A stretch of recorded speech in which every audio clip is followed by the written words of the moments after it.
All right, you guys, welcome back to the Tell It Like It Is podcast.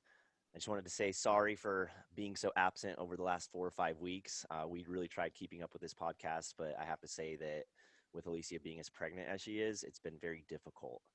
Not because we don't have the time or anything, but just because her energy levels are not always the greatest. I'm sure if you've been pregnant or have had kids, you can understand. So it's been hit or miss, and we didn't want to get inconsistent with it. So we just kind of took a pause until we had a better idea of what we were going to do with the podcast. But here we are, we're back, and we kind of have a different aim with it over the next few months as we finish off this pregnancy with Alessia. And that's going to be more solo podcasts with me, or solo podcasts, as I should say, because we're looking to have new guests every week. And the goal is to kind of get different perspectives on life. So we still have the same mindset and the same philosophy with this podcast. We're going to tell it like it is, not really hold things back. And this time we're opening up to new perspectives on life. And so today I'd like to introduce a friend and a client of ours. Her name is Alessia Corsetti. She's been training with the trainer Jones for, what has it been, a year and a half? About so, yeah. Almost 2 years now. Mm-hmm. So she's become a friend of ours. I've gotten to learn a lot from her, training with her a few times a week, and just a great mindset on this woman. She's migrated here from Russia, and she's kind of living the American dream now. So Mm-hmm. with that being said, I'll let you kind of introduce yourself and yeah, tell us a little bit about yourself and where you came from, how you came to America, and how that's gone. Absolutely. Thank you, Corey. Thank you for having me. Very exciting. I love listening to your podcast, so it's really super cool to be here now. But yes, my name is Alessia Corsetti. I came here from Russia in 2007. It's a long time now. 2000s are just gone. Like that's like old news. But anyways, I was a student in Russia and I was in university, and my friend literally just came up to me. Actually, a guy I was dating at the time. We're friends now, but he came up, like, listen, we can go to America and make some money because the rate exchange is so different. And okay, we figured summertime, summer break, summer vacation, we can just pack up and go for 3 months, make some money, come back. So that's kind of how it started. I never thought I would live in the States. I never necessarily dreamt of it. It just kind of happened, to be honest. But just as far as brief introduction, moved in 2007. I lived upstate New York. I lived in Sacramento, and now I live in North County, San Diego. Just absolutely love it. And as far as the story, as I said, back in Russia, being in a university, just grinding, working full time, studying full time. I never really had a time to think about living anywhere else. So when that opportunity opened up and I came to the States in New York, it was June, it was beautiful, upstate New York. If you've never been, it's gorgeous. And the place that I've gone to was like Placid, New York. So it's literally just trees and lakes and absolutely beautiful area. I spent there all my summer. I was working 3 jobs, usually maybe 75, 80 hours a week. But that's what the plan was, really, just to show up, make some money and leave. But the longer I stayed, week on week, I was fascinated by people, by culture, by language, by just everything and just the way of life. Again, time changed. From 2007 to now, my hometown is a little different. I'm from Western Siberia, which is kind of on top of Kazakhstan and Mongolia and Russia. It's developed, it's a beautiful city, it's big. But still, 2007 to now is a big difference. My first impression, my friends still make fun of me about this, by the way. When they ask me back then, like, what was the biggest thing for you? And okay. Get ready. I said sidewalks. I said the biggest thing. I know. Exactly, right? No sidewalks in Russia. Well, when you walk down the street, there is even not necessarily sidewalks on freeway, but what I guess I meant more than just sidewalks. Countries built for people. The convenience, the level of convenience that you guys have here is unmatched, really. Well, maybe it's matched in some super, like Singapore. I haven't been there, but I would imagine it'd be pretty great. But nobody's migrating to Singapore by packs, right? Everybody's trying to come to the States for a good reason. Again, as I mentioned, was working in Russia as a hostess full time and studying. So I was in scholarship and making some money. My monthly income was $250 a month as a hostess and some money from university. So when I came here, again, 2007, when I came here, I was working as a busser, as a housekeeper, actually as a housekeeper in 2 different places. I do not recommend the job, by the way. Just, just don't. If you don't have to, yeah. And I was making like $100 a night. It was a busy place, and I was absolutely blown away. Because again, it's a different culture around spending, culture about earning. You can literally be a busser and still have a good life. You can figure it out. So whatever the lemons, whatever the situation you've been given here, you already have an upper hand. Okay. And that's what sometimes breaks my heart, because I look at around and like, well, don't waste that chance. You were born here. Yeah, no, definitely. So in comparison, you said you're making $250 a month in Russia. Is that something that you are you talking about, like $250 a month in Russia, or is that 250 Russian dollars? I don't know much about Russia, so. Oh no, of course, not at all, not at all. So we have rubles there, and the rate exchanged now, as it stands, is $1 is about 67 rubles. So $1. If I were to go to Russia and I have only $1, it's 67 rubles. So I don't think I can buy a cup of coffee with that. Gotcha. So it's really not that far off as far as like currency exchange. I mean, 66% is fairly close, especially when you compare it to something like Mexico or Southeast Asia, where it's like correct on the dollar. So fairly similar exchange ratio, but what was the cost of living difference? Well, that's the thing. There's definitely a difference in prices and even the gas prices, right? Where I was talking to my dad, and he was mentioning that it went up or something, and I was like, well, try $4 in California per gallon, right? Yeah, but the prices are not the same. Some of the produce is similar, because again, being in Russia, you have to take into consideration that it's not everything is seasonal. So living in California, especially right now, we have the luxury of farmers markets, right? So basically year round, we have access to fresh produce. So with that being said, a lot of things are seasonal, things come in from China, so it's import tax and whatnot. So it just depends on what item we're talking about. When my mom came out and visited, she was looking at grocery store items and kind of comparing the prices. So like cabbage in wintertime in Russia would be more than it is here ever been. Gotcha. So it just really depends. Yeah. So somewhat proportionate, but with certain items, you might be spending more there than here, and vice versa. Exactly. But so all in all, you definitely notice a difference here, though, because you did mention that you can work as a busser here and still figure out a way to make a living. Is that extremely hard to do in Russia? What's the difference? What makes that difference?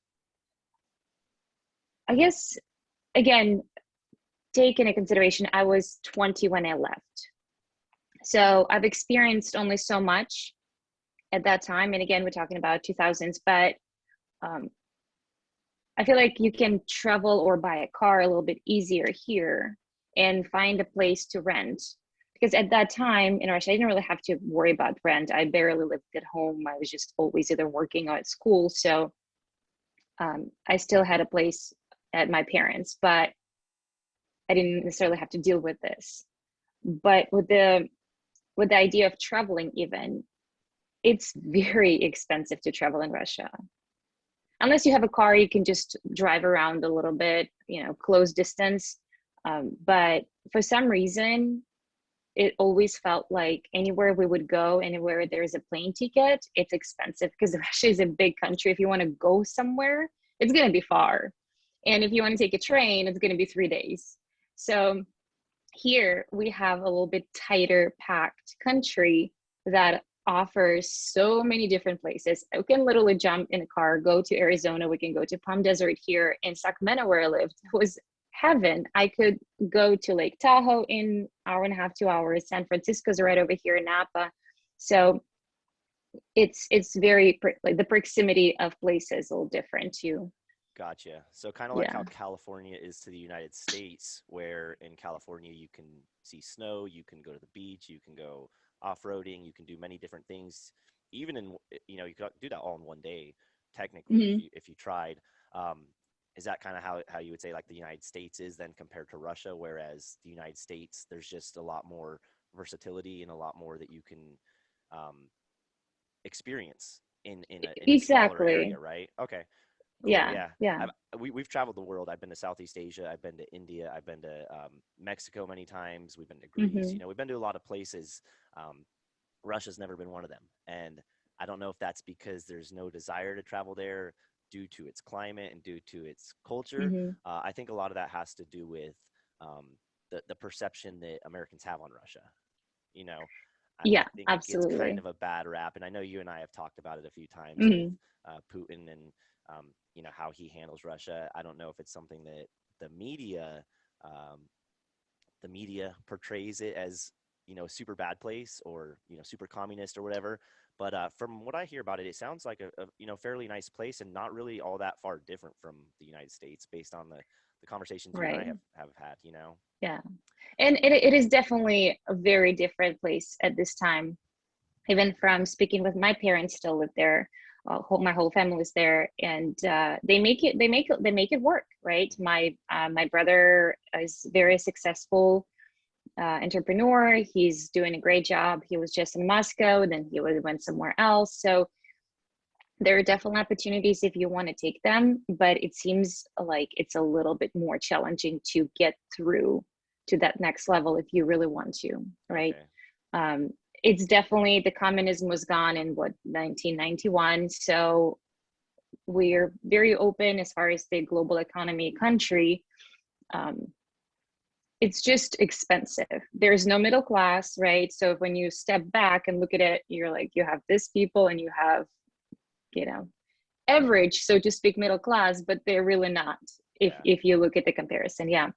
Um, so it's actually great country. I mean, as far as I will always defend Russia if anybody talks smack at it. I'm first to first to Yeah. say something, but in the sense that I've lived there, I know generally the people again, right? Russia has perception about Americans too, or used to anyways. Now it's very open. People go back and forth and travel and whatnot. So, but as far as general culture, we most likely will feed you to death. Yeah. we we're That's most awesome. likely, yeah, absolutely. When my mom comes out to visit, everybody just loves that. She was here what about 2 or so years back. We threw this Russian dinner for my friends. They still talk about it every time we get together. How's mom? When is she coming? When are we gonna have dinner? Because it's just part of that's big part of culture, being inclusive, and we are similar in sense to Mexican culture in that, or Hispanic, and in being inclusive in a family. Again, everybody's different. There are some families that like don't want to have anything to do with any families, but the way I grew up, especially my mom's side, it's just 25, 30 people gathering, everybody's family, and it's pretty cool. It's pretty amazing, honestly. Okay. Yeah, very Yeah. cool. Yeah, I think no matter what society or culture you're part of, I think it's unless you've actually like dove into the culture and experienced it, you're gonna generate a perception of that culture based on what the media Yeah. tells us or what we're supposed to believe. But everybody I've met from Russia so far, I've liked. I mean, like That's obviously I good. said you're a friend of ours now, and we've been Yeah. working together for a while. The only real experience I have with Russians, other than knowing you and getting to know you, is when we were in Thailand. We went to Spar, Okay. and Yeah. it was eye opening to me because we got out there and I had one goal, and that was to experience the Thai culture and to learn the martial arts from them and compete and basically, that spiritual satisfaction you get from going to Southeast Asia. And when I got there, I realized that Americans were like the least populated there. Where Hmm. we stayed in Thailand it was just a bunch of travelers. Everybody was going there to learn to fight and learn and train with Hmm. Thais. Um, Mostly Europeans, and now I know Right. what Russia's not. I mean, Russia's looked at as European, technically In Asia, Asian, we right? have both. Yeah. I think we kind of view Russian as European, just given like skin complexion, and you guys Right. look more European than Asian, if anything. Hmm. But anyways, that's where most people came from, was Europe. Most Australians, British Hmm. people, lots of Russians, lots of Germans. So Hmm. it was really cool getting to experience that. But one thing I noticed was that we were all going there for the same purpose. You know, Yeah. Nobody was Yeah. arguing about what you see on the news. Nobody was arguing Yes. about the different governments or who was better. We were all going there to train for the same thing and kind of seeking out the same thing Hmm. in ourselves. So it was really awesome just seeing that, and I couldn't understand the Russians. They didn't really speak English that well. Um, Yeah. I think the they stay in a community. Yeah, and I think that's one thing that's very different about Russia too, compared to other European countries. Is other European countries, it's a little easier to understand. Many of them Hmm. speak English, whereas Russia, it's its own language. Um, Yeah. the text is a lot different.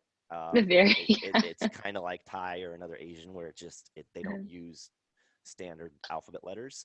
Um, Hmm. but yeah, it was cool because despite what you may think about another culture, they were there for the same exact reasons as us. So it's two completely different people from different areas with kind of like the same goals at heart, and the same mindset. So uh, Yeah. we got along, and one thing I'll say about them is they like to fight. That's Russians like to fight, and they're damn good at it. Um, oh man, yes. when it would Hmm. come sparring days, we were supposed to go light, and anybody who kind of fights jokes about light sparring days. They always turn into barroom brawls and whatnot. But it was like the second you started sparring with one of the Russians, they like to throw their fists. And it Oh was all to man. respect. They weren't mad. They didn't even realize that it was like, unless you told them, like, hey, slow down a little bit. It wasn't something Hmm. that they really realized. But it was fun. It was an experience. So it was always kind of exciting getting in there and sparring with them. And I mean, you training with me, you've been training Muay Thai with me for about a year now, and Yeah. you like to fight. It's something that. So I don't know if that's in the blood or the DNA of you guys, but it's pretty cool. Um, We're really trying, I guess. Yes, if you show up, especially to fight, you go at it. yeah, Yeah, for sure. yeah. So, what are some other differences in about Russia? I guess because, like I said, I look at it and I see some things that are vastly different. Mhm. The language, um, the text, but there's been times where I'll see maybe like a security cam footage of something that happens in Russia, and at Mhm. first it does look similar to America or other European countries where the culture is very similar.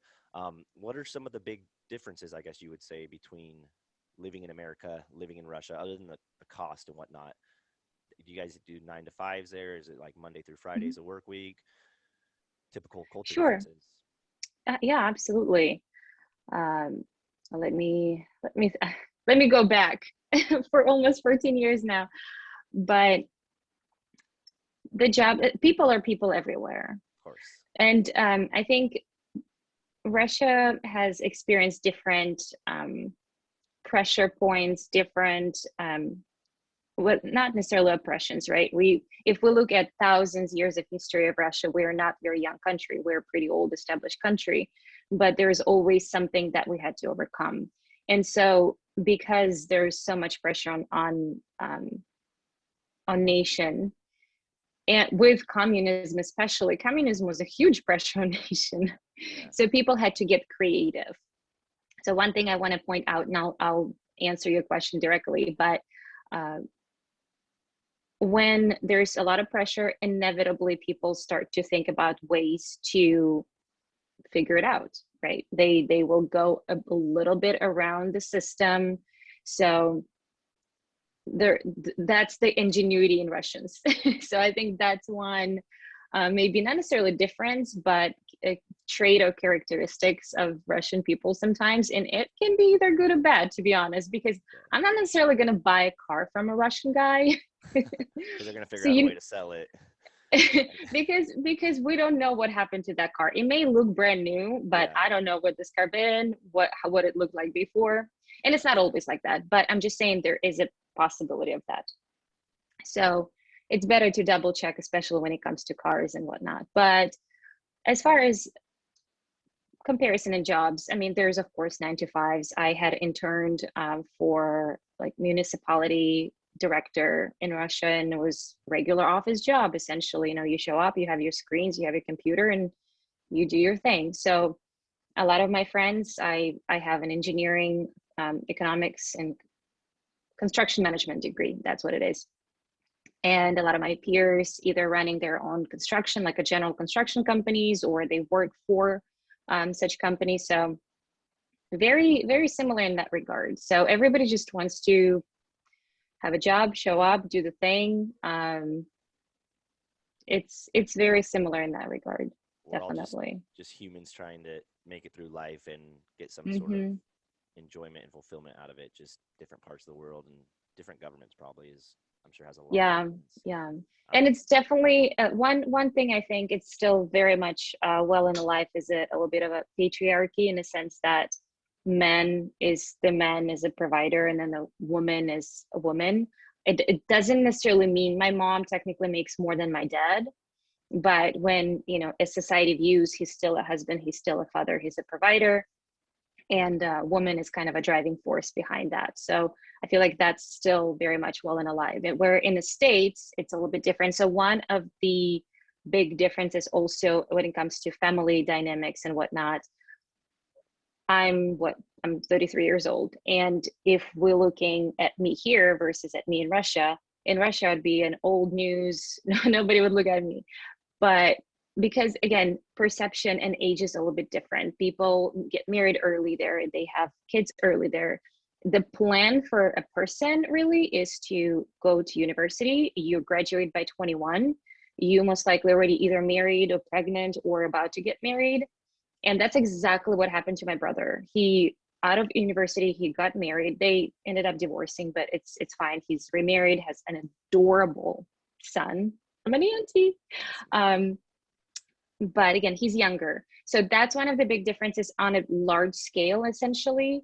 I'm not saying everybody's like that, but when it comes to that family dynamics, uh, it's a little bit different. I feel definitely more. I feel less pressure here to produce an offspring or need to be married or whatnot. So I can be my own person and stand on my own 2 feet versus need to explain why I'm not married or anything else like that. So Gotcha. I think Yeah, that's really cool. I think if you compare a lot of countries to the United States, you'll probably get similar Hmm. comparisons like that because I think the United States is probably one of the most progressive countries in the world. Yeah. So we're always kind of moving past traditions and making things more acceptable. Whereas in other countries, not that I think that they're behind, because I don't really look at progressive as developmental. Um, but many countries are not as progressive in like the human rights aspects and whatnot. And then also, how you kind of mentioned not having the resources there and having to figure out ways to make things work. Hmm. Whereas here, you can live comfortably in the middle class. Another thing that I think a lot of other countries don't have that we do have here. Um, Hmm. and you said it's a good or a bad thing, but in all honesty, I think it's fantastic that people grow up with that mindset because I do believe we Hmm. have it too easy here. And some of our people here get way too entitled. And Right. it's kind of how, when I raise my kid, it's, everybody wants to complain about second place trophies and everybody wants to teach, raise your kids right and teach them how to earn things properly and whatnot.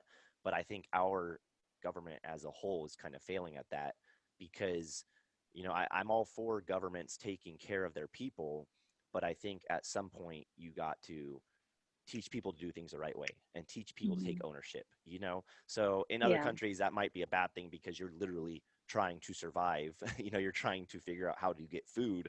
But I think it does build a lot of strong character in somebody. And I think it creates that will to overcome things Hmm. that is not naturally ingrained in us here in the United States. And I think that's Right. why, you know, you see a lot of people come here from other countries, and it really doesn't matter what country they're Yeah. from. When you look at the breakdown of the highest paid nationalities in the United States, it's pretty much people from every other country other than America. I think America was like 66th on that Oh, list. wow. Um, Wow. India, I think, was first. China was up there. I'm not quite Hmm. sure if there was anywhere from Russia that was on there. They don't report. Gotcha. Well, and that's something I'm also a little confused on. Is there's like the Soviet Union? I don't know much. I don't know much about anything about the culture of Hmm. Russia. So, like I said, excuse my ignorance. But there's place. You I know, don't I'll know. see a country's name sometime and like, is that in Russia? Is that close to Russia? Like, what is it? You know. Um, Yeah. but Nigeria was on there. Jamaica's on there, Mm. and I think that says a lot about how people from different upbringings can come here and really utilize everything that, I mean, even everything you've described so far, such as like the convenience and the opportunities that we have here, Right. and utilize that to uh, benefit them greatly. Yeah. So, I mean, that being said, how do you view the American dream from an outsider's perspective, coming over here and maybe seeing people complain about how life isn't fair or how about, you know, people are treated poorly? What's your take on that, if you don't mind? Of course. Absolutely. That's why we're talking. Yeah. Um, and the short answer, I guess, is you have already what it takes, whether it's internally or externally. And I'm not by any means a the perfect example or anything like that. I'm still figuring life out. But from again, we're talking from my perspective, anybody who was born here was born with an upper hand, an opportunity, a possibility. It doesn't matter where. Because in Russia, we also have, not the best areas. Or, you can live in, like, I live in a developed city, a big city, but still, you can get with wrong people and life can go completely different direction. Hmm. But it's really about the choices and owning those choices. And when you have, and again, people complain about jobs or whatnot. And I've had I had this little streak of like 2 months or so where I was just not the happiest camper at my job. And I'm pretty sure you remember when I was just coming in like, oh, it was okay, the day was fine. But Yeah. essentially, it's about mindset as well. And I know that I could change it and switch it and adjust it, because in the end of the day,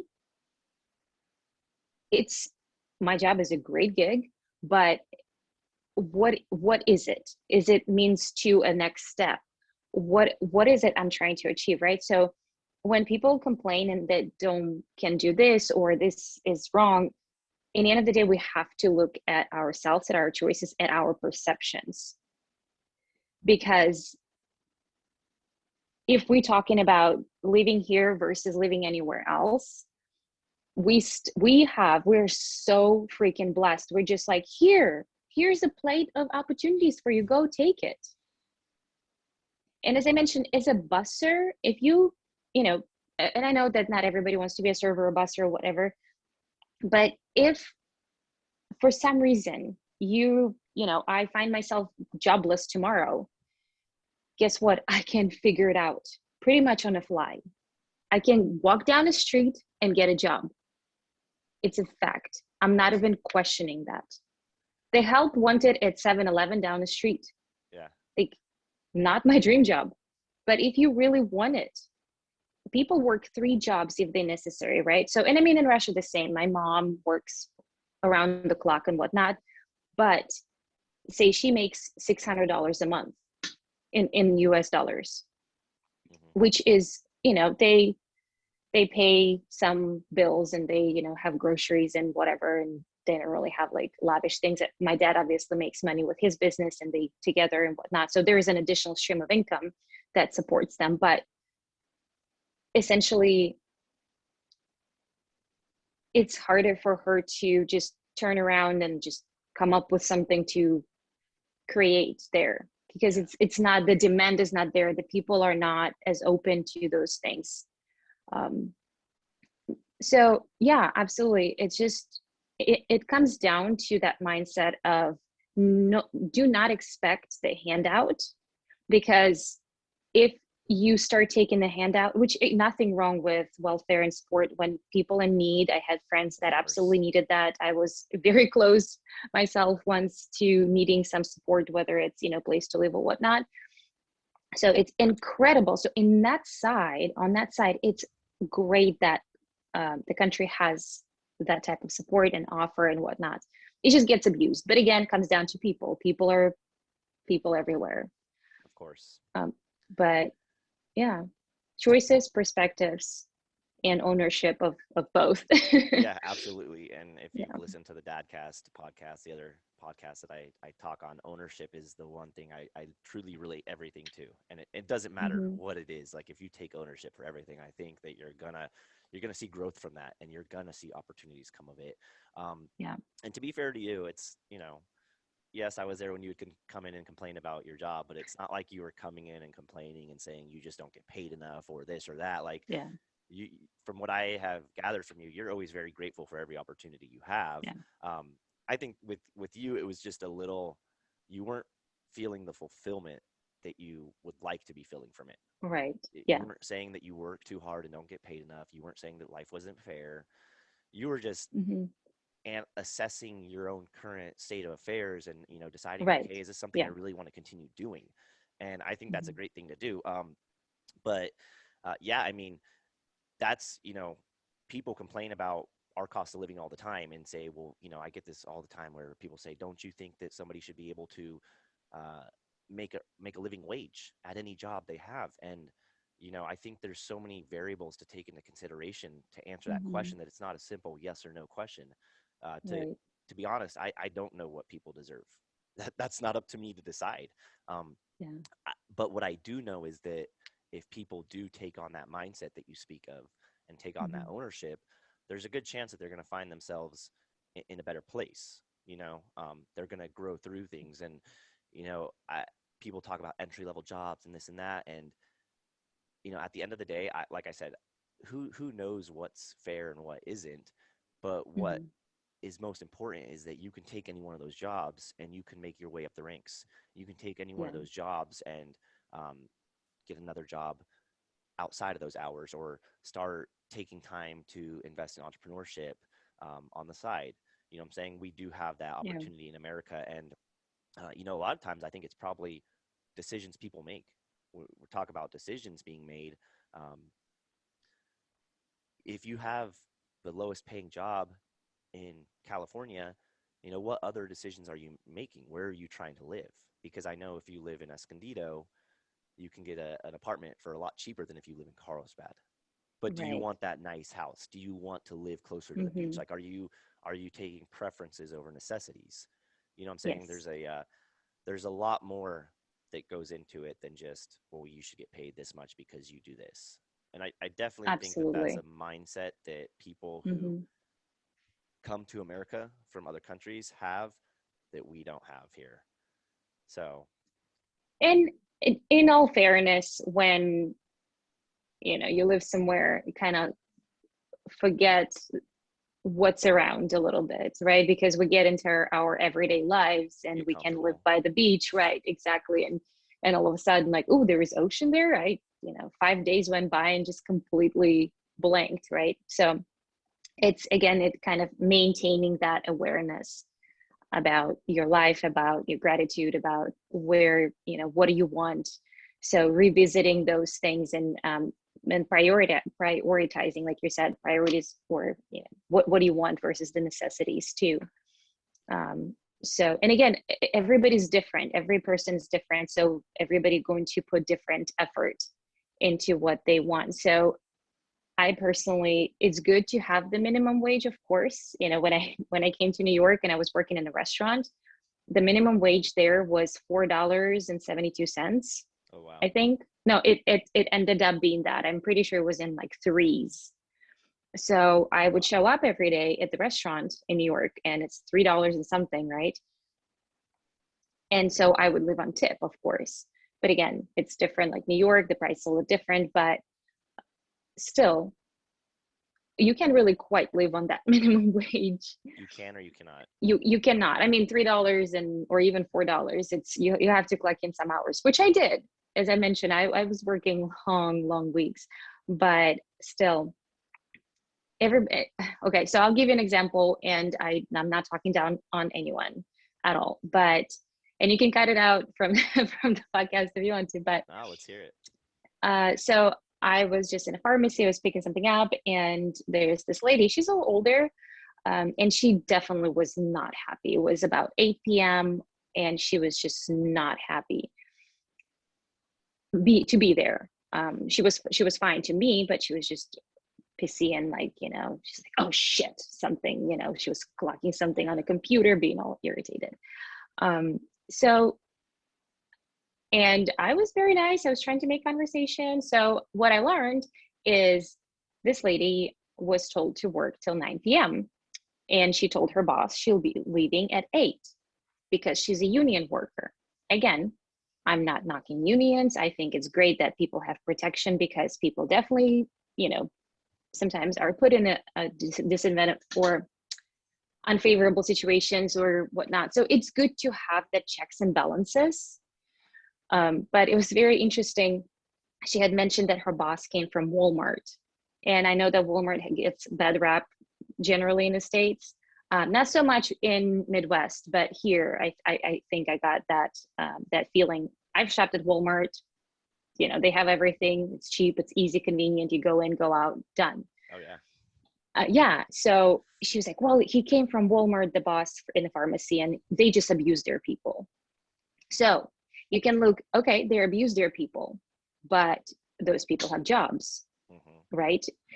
Okay, so Fry's, that the chain of electronic stores, huge stores. You go into that store and it just you're lost. But now it is exactly, they closed. They out of business. Okay. So how many people are now out of business? Do you see Walmart going out of business? I don't, Yeah. right? So we can hate on the hours or whatnot, but also if person wants to make money, make a living, right? Whether it's part-time job or whatnot, it again comes down to choices. You can go work there or try to find something different, but it's also an opportunity to support yourself in some way. So when this lady was just really irritated about the fact that her boss came from Walmart and just making her work, and she's telling him she leaves at 8, it's good that she has that opportunity to say that, but also the attitude of hers. Yeah. Yeah. Well, that, I mean, honestly, that kind of attitude and that mindset, in my opinion, it's not going to take you anywhere, unfortunately. And Yeah, that's exactly. Yeah. going back to ownership. I can't say Mm-hmm. enough. Ownership, ownership, ownership. It is everything. And if you don't take it, if you don't practice it, you're essentially just relying on the circumstances to fall in place, or you're relying on other people's decisions and actions to benefit you. And in my opinion, Yeah. especially being in America, the fact that we do have all these opportunities is that's the last thing you want to do. You Mm-hmm. want to take you if if I fail, I want to fail because I came up short. If I succeed, I want to succeed because I put in the work and I paid my dues and I made it happen. Um, Mm-hmm. I can't, especially not having a family. Like I can't with a I can't just rely on the circumstances or rely on stability coming from elsewhere to help me with anything. And Mm-hmm. everything's a trade-off. So a lot of people hate on Amazon too because of how much they pay their employees or what their employees are doing or whatnot. But I think what a lot of people don't realize is that there's a level of risk taken to Mm-hmm. determine how much money you're going to get paid. You Yeah. basically combine risk and value. You can take great risks and provide little value and make Mm-hmm. absolutely nothing. You can provide great value and take very little risk, and you'll probably make a decent living, but you're never going to like reach that breakthrough. Um, you got to provide value in this country and in life in general, in my opinion. You know, Yeah. if you're working at a pharmacy and CVS and you're just complaining and making customers not want to come back because you hate your hours or you hate your boss, that business is going to lose money, and therefore that person's not providing any value to them, right? Um, Hmm. but if you're gonna, in my opinion, if you want to rely on the stability or the safety of somebody else's sacrifices and risks, you better provide a lot of value to them and work your way up through the ranks if you ever really want a decent payout from it. Because otherwise, you're basically just banking on somebody else, And I use Right. Amazon because people talk about how their employees are so underpaid, and the fact that Bezos makes a certain amount of money or that his net worth is a certain amount means that he should be paying people a certain amount. Um, Mm. but the way I see it is it's a trade off in life. If I'm running a Yeah. business and I'm like, okay, I need somebody to drive things around and drop them off for me, I can either do it myself or I can pay somebody $8 an hour to do it. Anything Right. more than $8 an hour isn't worth it, and I'll just do it myself, right? Yeah. Um, Now, if somebody else accepts that and they're like, I'll do it for $8 an hour, you know, that has nothing to do with the cost of living in California. That has nothing to do Exactly. with medical bills. It has nothing to do with what our taxes are or anything at all. All it has to do with is this is what I need and this is what I'm willing to pay for it, or this Hmm. is the value that I see that. If I have to pay anything more, then I'll do it myself, or I'll have my brother do it or whatever. Um, and then somebody accepts that, and that's how pay works. And Yeah. unfortunately, I think a lot of people feel that just because you show up and clock in and maybe you do work hard, that it means you deserve to live in this kind of house. But it's really not the way it works. um, and it's unfortunate, but it is what it is. And I think that with taking good ownership, and I think with having a positive attitude and a hardworking attitude, you may not get an entry level job paying you $25 an hour, but that's not to say that you can't work up to it. And I think that's what the American dream is. I think you got to kind of take a step back and take instant gratification out of it. I mean, you're a great Yeah. example. You came here from Russia and you were making three something an hour living in New York. That's outrageous. Um, but you stayed the course. You know what I'm saying? You put Yes. in good, honest efforts. You worked hard. I'm sure you had a great attitude then because you have a great attitude now. You made something happen with it. And where you're at now, I know we've spoken about this. You may not be at your end goal, but you're probably a lot more fulfilled than had you stayed where you were at when you started or stayed in Russia, right? Absolutely. So Absolutely. that Yeah. that to me is the American dream. I think people have misconceptions of how they look at that, meaning you should be able to make a lot fast.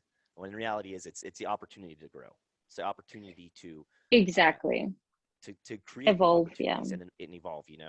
Yeah. Um, and it's crazy because everybody knows it. I am fairly conservative person when it comes to like Yes. political stuff.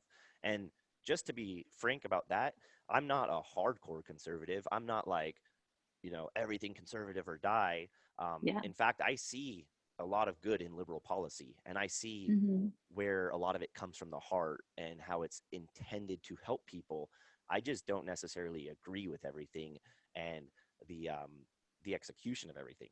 Meaning, I Hmm. think that giving a kid $5 because he asked for it or because he really wants it is not necessarily helping that kid out. Whereas teaching that kid, hey, go mow the lawn and then I'll give you $5, that's a better way of, that's going to teach him something. That's going to teach him a lesson. Right. He's going to earn his money, so he's still going to get his money, Hmm. but he's also going to learn the value of providing value. He's going to learn how important and special that is. So that's kind of how I see like conservative and liberal policies. I think, again, I'm not hardcore conservative, but I just think that there's more. Um, it empowers people more. It teaches people to take control of their own life and to earn things more so than just putting a band-aid on the cut. Um, but Yeah. being fairly conservative, I'll have to say that my outlook on immigration is changing a lot. Most conservative people think that we should build the wall and make it challenging for people to come in for our own safety and whatnot. But the way Hmm. I kind of see it now is that uh, we don't. I don't think just having open borders is going to allow somebody to come in and nuke us. Our military, our our border patrol, everything is so strong right now to where we're a secure country, right? So then you look at the other aspects of somebody moving here, and people are Mhm. concerned that they're going to take our job, or that they're going to work for less than minimum wage, that they're not going to be legal in their voting and this and that, right? And the way I'm kind of seeing things lately with immigration is, if we're worried about somebody coming here from another country and outperforming us and taking our job, to me, that's not a problem with them. That's a problem with us. Yes. And it's Yeah. kind of Yeah. a scarcity mindset, meaning Hmm. if somebody comes here and they're willing to work for a, a dollar less an hour, we shouldn't be like, well, that's just not fair. It's our job. We should get paid more doing it. It's like, look, if you provide the value, you probably will get paid more doing it. You know what I'm saying? Like, if you Right. take the ownership and Exactly. you put in the hard work, Hmm. there's a good chance that you're not going to lose your job. So I kind of look at that as like, it's more of a scarcity mindset. And then I really, people talk about how our tax dollars should go to homeless veterans and homeless Americans and people who are here in America who are hurting, before it goes to anybody who's coming across the border. And Hmm. it, given my stance on ownership and how much value and emphasis I put behind ownership, I kind of see that as like a handout. If somebody Hmm. is born here in America, I don't think there's any excuses not to succeed. I think if you're born here in America and you grow up and you you take whatever actions you took, or you make whatever decisions you've made, and you find yourself in a really bad position, it's probably because of those decisions you made. Um, Yeah. Somebody coming here from a country where maybe it's unsafe, or somebody like you who wants to create and provide a better life based on the opportunities we have, um, you you weren't born into opportunity. You're fighting Right. for it. You know what I'm saying? Yes. People Yeah. coming across the border from Mexico are fighting for opportunity. They're fighting Hmm. for survival, really, because it's Yeah. dangerous in other countries. Hmm. Um, in my opinion, I think they're taking ownership more than anybody who's on the streets here asking for the government to take care of them. And that might be kind of Yeah. harsh for some people to hear. It's probably a Hmm. sensitive subject to some, and I'm not saying this applies to everybody. I'm sure there Right. are Right. people who really did well and worked hard and made great choices, maybe not all the right choices, and then they Right. found themselves in unfortunate circumstances. But I believe too strongly in the mindset of taking personal ownership to truly believe that somebody gave their full effort, and they tried their best, and they kept their nose clean and ended up on the streets here because of Yeah. everything you and I have just kind of talked about.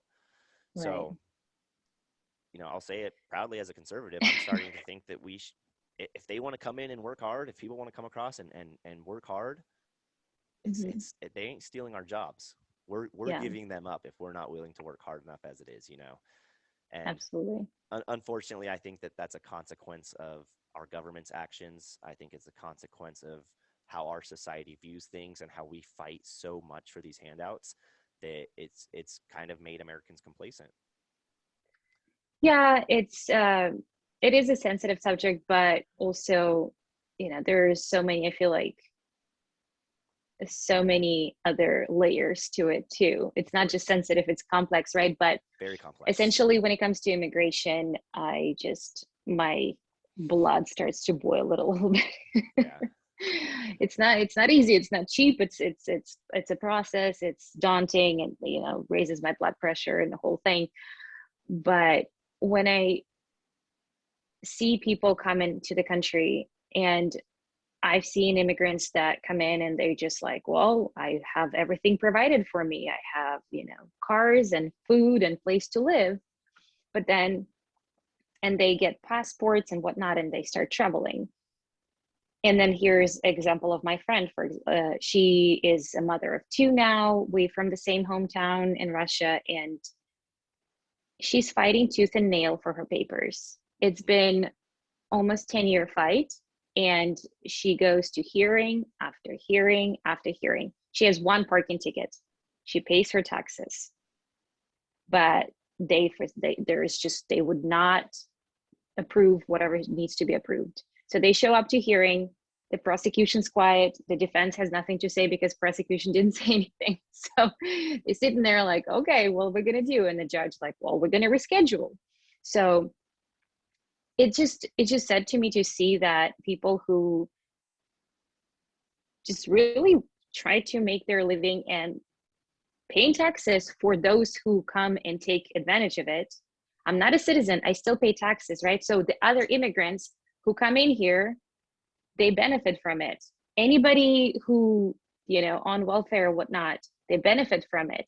But yet I have to bend over backwards to get a right, so to speak, to be a citizen, which is, I understand the policies in place and whatnot, but when it comes to looking at who gets it and who doesn't, it's a little backwards to me. Yeah. Because I've gone through I've gone through the interview, the citizenship interview, and then they needed some more paperwork, whatever they needed. And it's interesting because the officer that ended up denying me, he apparently has a reputation. He like denies everyone, and he retired the same year. So I'm pretty sure he was like that lady from pharmacies, like, I'm done with this job. Bye. Yeah. But when I was there, I saw people who had interpreters with them. So they don't even speak English. The part of the interview for the citizenship, you have to say a sentence, write a sentence, and something else. And of course, there's a big portion of history, right? You have to answer a lot of history questions on US. So when I sit there and I'm fully prepared, so when you go to your exam, for example, right, when you sit down in front of your professor and you know all the answers, you expect to get an A, right? And again, I'll take care of it. I'm not saying I am entitled or deserve it or whatever. It's just, we'll try again. Yeah. But it's just from, from observation and people coming in who don't speak a word of English. And I'm not talking about Hispanic population. I'm talking about even Russians, right? They coming in from not necessarily Russia, but former US countries, and not speaking a word of English, and they get citizenships, Hmm. because of their circumstances, whether it's, religious asylum or whatever that may be, right?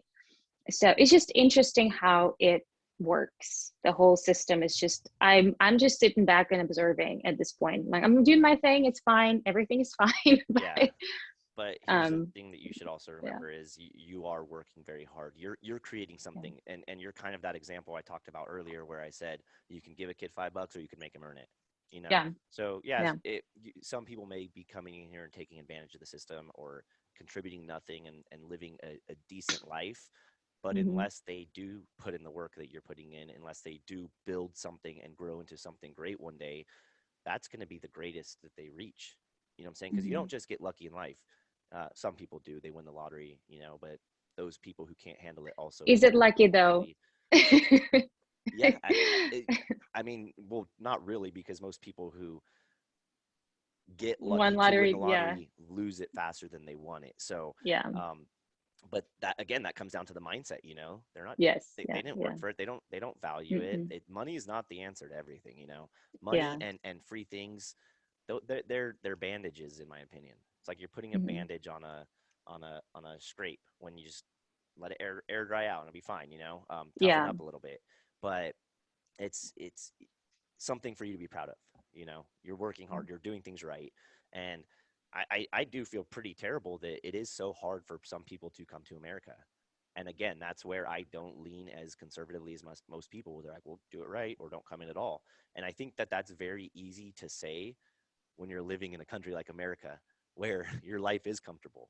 You know, Mm-hmm. we do have stressors here, and I'm not going to get too into talking about like the social injustices and whatnot. But to be Yeah. honest, like for somebody who's here, who's working hard, who's making great decisions, most of our stressors come in the form of like debt. Like, oh shoot, I have too much on my credit card, or I'm paying too much in interest, or like those are first world problems. Those are American Yeah. problems. So I think it's kind of sad that many of us who were born and raised here, and that's hardship to us, can look at people who are coming here with their two kids and be like, well, you got to do it right. It's like, do you know what that must feel like to be in that person's position? And, Right. like I said, who knows what the right answer is? I don't think there's ever really a right or wrong answer. Um, Otherwise, it would probably have been decided already. But I certainly do feel for people who are trying to come here and make a better lives for themselves. And then it's just like being told no, or there was an error in the paperwork or some douchebag was on duty that day and didn't like the country you're coming from. Right. But So that is, it everything is what it happens for a is. reason. That's another thing. But yeah, it's we're not gonna solve an issue overnight, or create a better policy or whatnot. So there are so many players involved. So Yeah, I'm just gonna again go back to individual personal responsibility and do always. what's best for me, right? Because what's best for me may be absolutely terrible for somebody else. So, Yeah, so if there's no blanket statement for anyone. yeah. Yeah. So if you were giving advice to somebody who is trying to come over to America, in order to not just not in regards to how to get here, but Mm-hmm. basically how to set themselves up for a successful uh, journey here, what are some pointers you would give?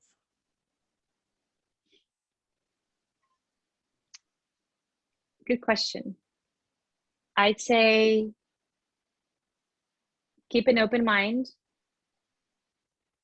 Don't be too hard on yourself. And that's a universal one. That's one you Yes, can take anywhere. absolutely. I think both of those are open-minded Yeah, and not be right. too hard on yourself. Be prepared to learn not just the language, but a culture. And those two are together. It's not two different things. Oh, I need to learn the language so I can learn the culture. You're learning the culture as you're learning the language, and vice versa. And that's one of the things that I've also run into, because Russian jokes do not translate in English. They do not. It's going to be a long, painful stories if I start saying Russian jokes. Gotcha. I've tried. That's funny. My boyfriend's like, oh, yeah, I can see how it can be funny. I'm like, okay, good. But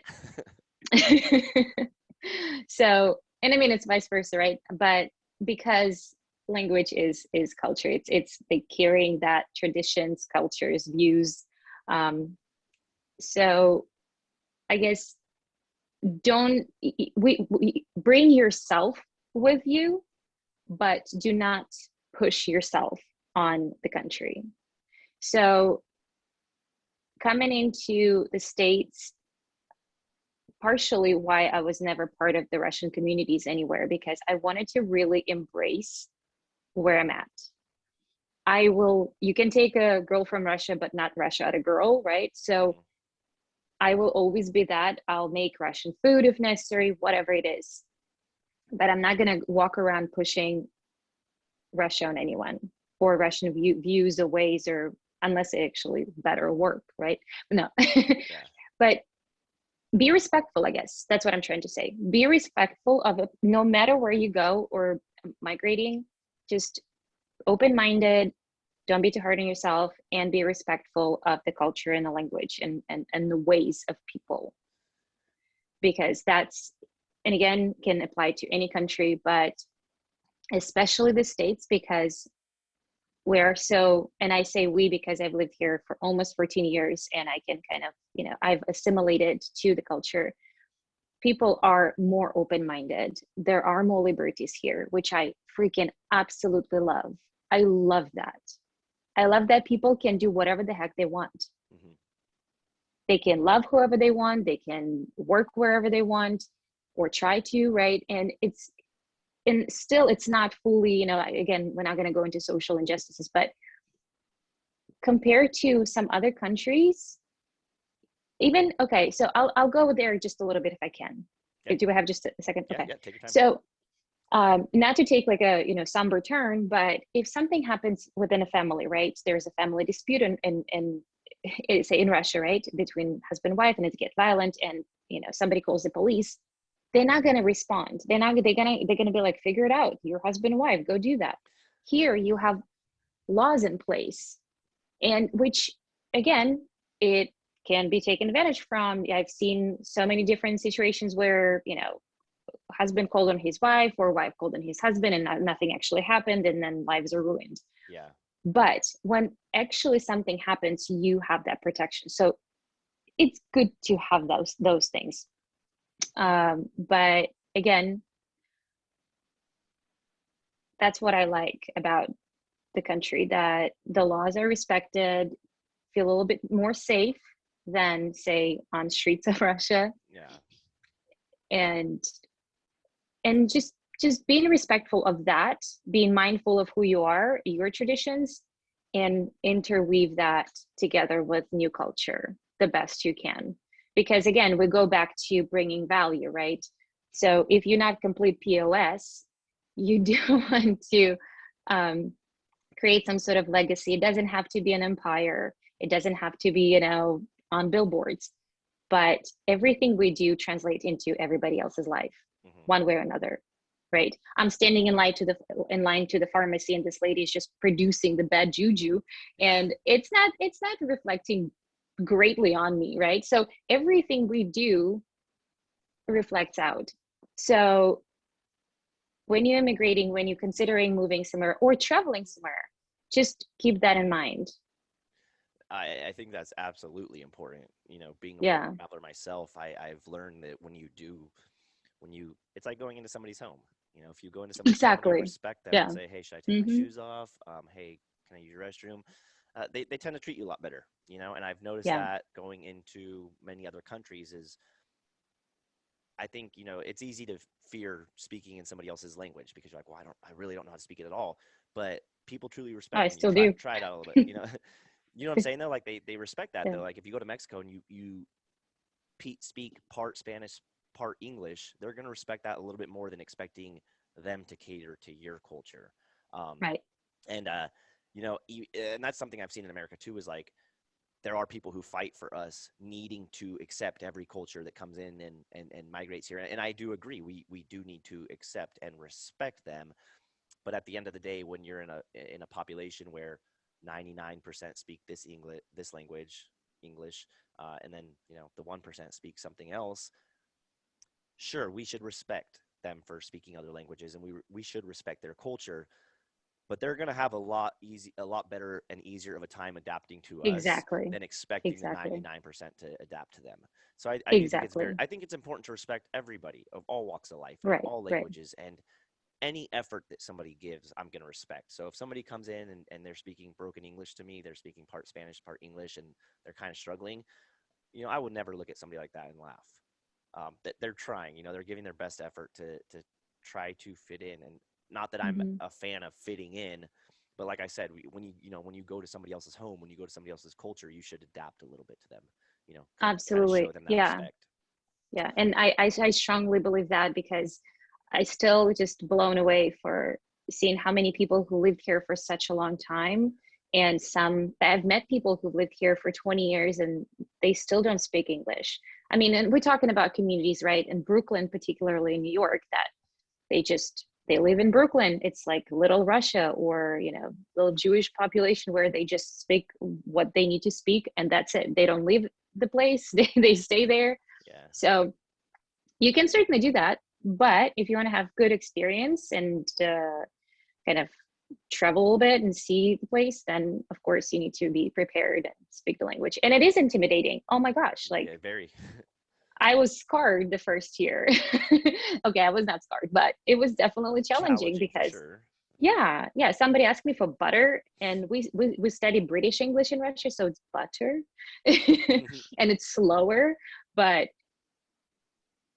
it threw me off completely. I was like, "What do you Probably not a word want?" you've practiced so much to where you're like, oh, I know Yeah, exactly what they're talking about. You probably learned it a time or two, and you know, yeah. And or when the child spilled root beer, and I start cleaning up, and I was asking what it was, and they're like, "Oh, it's just the root beer."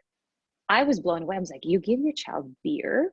Because I didn't know what root beer is. yeah, So I just walked away judging. Just kidding. No, I didn't, but I was just confused. yeah, It's no, for sure. like, Um, okay. yeah, it's definitely challenging. I love speaking. I'm doing it. We're doing a podcast right now. I've Hmm. done some public speaking gigs before. I like shooting videos, and I love communication, and I love expressing my thoughts to people. But even for me, going to Mexico and speaking a little bit of Spanish, I'm like, I don't want to say it makes me feel insecure, but it's like it's a little nerve wracking, because you're in somebody else's world. Um, Yes. Yeah. but I think it's not only important to respect that because you're going to somebody else's culture and you should be respecting them for that reason, but it's an opportunity to learn and grow. So kind of have Hmm. some respect for yourself and not just let that fear of embarrassment or the fear of being wrong prevent you from learning and growing. It's almost having a self-respect thing and saying, you know what, this is challenging, it's a little scary, but I'm going to try it. Yeah. And I think you can apply that to anything. You know my Yeah. mindset. We talk all the time, and I definitely think overcoming fears is something we should practice in everything. um, Right. but Yeah. that being said, we have a few more minutes. Wanted to know, we talked about your story of you know traveling here and moving to America and like some of the changes and the differences and whatnot. But what are some of your personal goals with it? Like, what are you looking to achieve from living here? I know you have a podcast yourself, and we can talk about that a little bit. Um, what are you looking to gain and to, I guess, provide to our society here? Sure. Thank you. Well, as of lately, especially, right? So I feel like I'm a little bit more established as far as where I live right now. And one constant thing in life, I feel, and I believe strongly, is change. So everything changes, and evolving is when we're talking about American dream, right? Opportunities to pivot. Hmm. That's what it is to me. Opportunities to pivot. And to pivot, you have to stand on your 2 feet first and then turn, right? Like real quick turn. But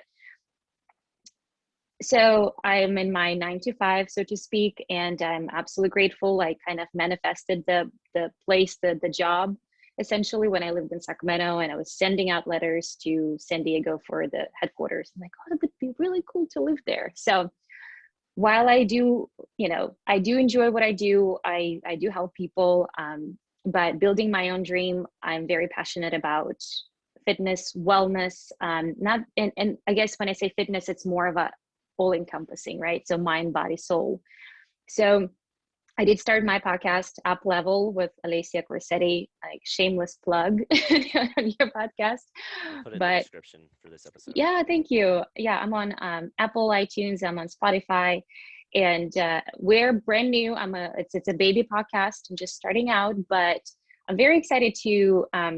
So my goal is really to bring with the podcast, particularly, is to bring awareness to stories of women who have gone through challenges, and we all have our challenges, but particularly women that maybe they've had issues with their relationship or business or even jobs, and how they overcame and how they showed up as their higher self or the journey of it. So really putting highlights and the spotlight on those people, on those women, because when we hear stories of other people, it particular for me, it gives me hope. It gives me maybe some lessons that I don't need to learn on my own.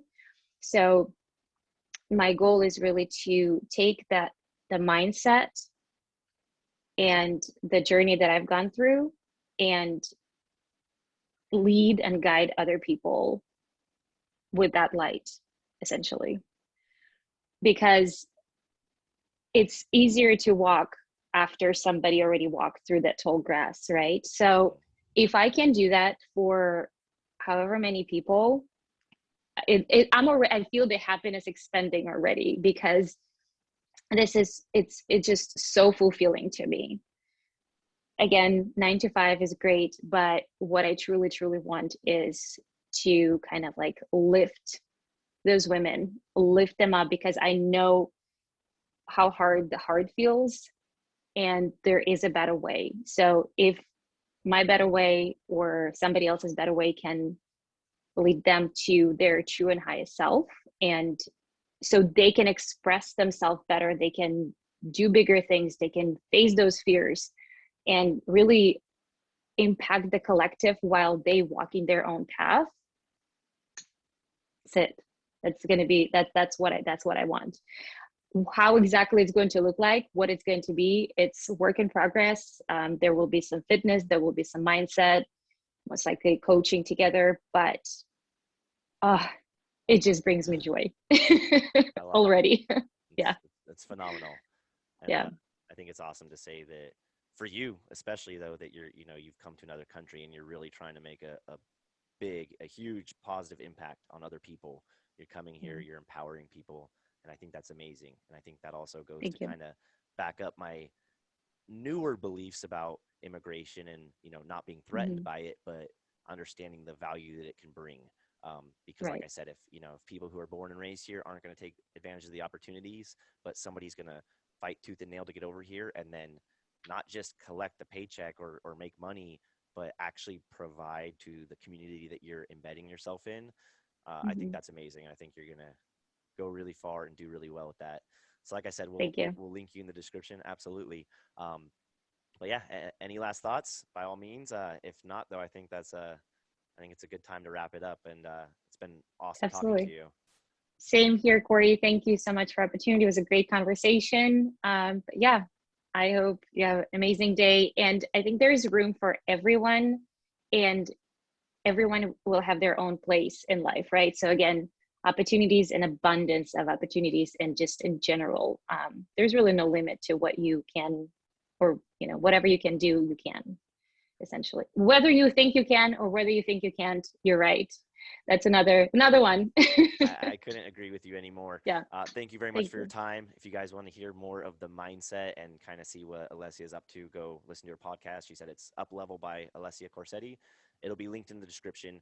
But thank you guys for listening. Hopefully you enjoyed gaining a perspective from somebody you may never have gained a perspective from before, and that's somebody who came from Russia. I know there's not a lot of Russian, well, probably more than I know, but I don't encounter them very often. So hopefully this helped open your Yeah. guys' eyes up a little bit and you enjoyed that. Um, Feel free to check out her podcast. And then again, as always, leave us some comments, rate our podcast, let us know what you think. If you have any questions or you want us to talk about something specific next time, shoot us a DM on Instagram. But yeah, we'll see you guys next week. Thank you for listening. Awesome. Thank Thank you, you, Alessia. everyone.